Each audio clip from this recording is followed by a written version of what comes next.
საკრებულოს თავმჯდომარის მოადგილეს ხო ბატონ თემო სახურიას.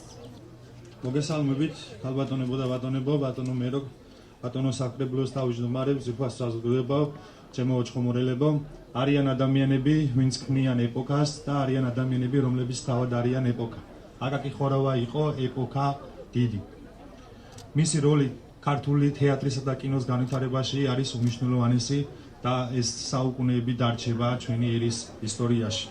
წარმოიდგინეთ 1959 წლის ლონდონი, შექსპირის სამშობლო. სცენაზე დგას აკაკი ხორავა და ასრულებს ოტელოს მონოლოგს ქართულად. დარბაზში არის სამარისებური სიჩუმე.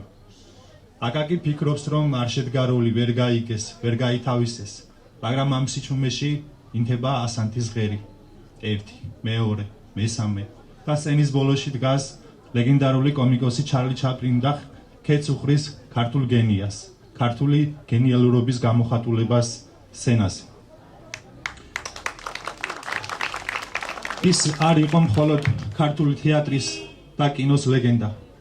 საინტერესოა, რომ ალბანელებმა საკუთარი ეროვნული გმირი, სკანდერბერგი, სწორედ მისი სახით გამოაქანდაკეს და გამოსახეს, რომელიც მარადიულად დარჩება ალბანელი ხალხის ისტორიაში.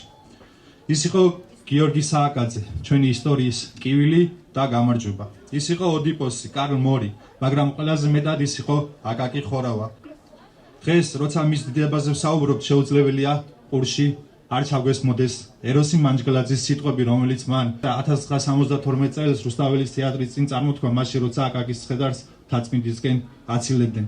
ამ პატარა მონოლოგში მან ჩაატია მთელი ერის სათქმელი აკაკისთვის. მინდა დღეს ეს სიტყვები აქ მის დაბადების დღეზე არა როგორც დამშვიდობება, არამედ როგორც მისი უკტავების დასტური ისე გაჟღერდეს. მშვიდობით ანზორ, მშვიდობით ოძელაშვილო, მშვიდობით კარლ მორ, მშვიდობით დიდო ხელმწიფო, მშვიდობით ოდიპოს, მშვიდობით გმირო ოტელო, მშვიდობით პირველო არტისტო.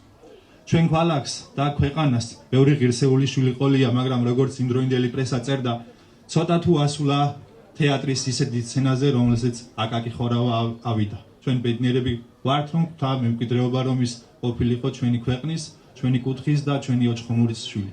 მადლობა.